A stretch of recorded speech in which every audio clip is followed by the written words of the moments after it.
his desire to annex Greenland, saying we're going to make a deal and think it will happen, he said. Speaking alongside Mark Rutte, the NATO Secretary General, Greenland is an autonomous territory of Denmark and NATO ally.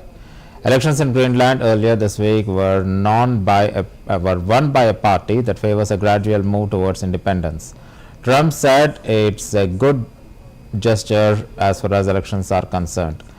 The person that did the best is a very good person as far as we are concerned, he said, and going to have to make a deal on that.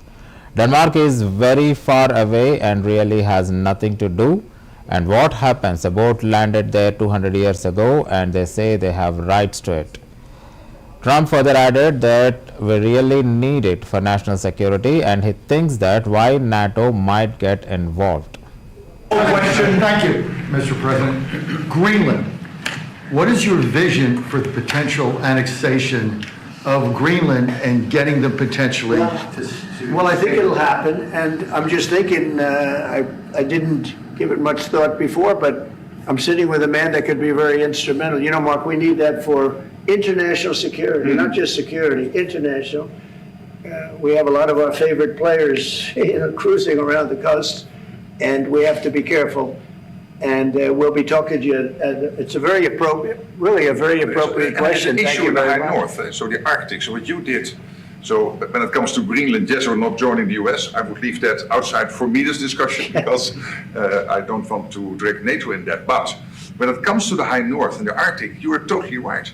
The Chinese are now using these routes. We know that the Russians are rearming. We know we have a lack of icebreakers. So the fact that the outside Russia, there are 7 Arctic countries working together on this under US leadership is very important to make sure that that region, that part of the world stays safe. And we know things are changing there and we have to be there. Well, we just had an election there the other day. Do you see a referendum, a plebiscite, where the people of Greenland would be in a position to decide if they want to become part of the United States? Yeah, it was a good election for us, as you know. It was not a referendum. It wouldn't be called that. It was an individual election. But the person that did the best is a very good person, as far as we're concerned. And so we'll be talking about it, and it's very important. Mark mentioned the word icebreaker. So we've ordered, we're in the process of ordering. But that whole area is becoming very important. And for a lot of reasons, the routes are, very direct to Asia, to Russia, and you have ships all over the place, and we have to have protection. So we're going to have to make a deal on that, and Denmark is not able to do that. Denmark's very far away and really has nothing to do. What happens, a boat landed there 200 years ago or something, and they say they have rights to it. I don't know if that's true. I don't think it is, actually.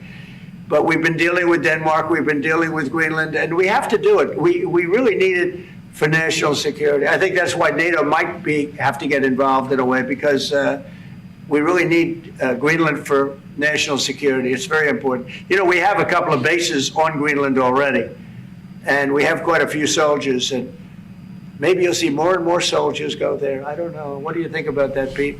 So don't answer that, Pete. Israeli Prime Minister Benjamin Netanyahu shares a pure message that heroes like you and the heroes of our people arose, and with cunning, bravery and courage we turned the tide. Israeli airstrike in the Syrian capital of Damascus. IDF targets Islamic Jihad Command Center in Syria, with residential building reduced to rubble and character left behind in the aftermath of the just strike. Israel's fighters continue to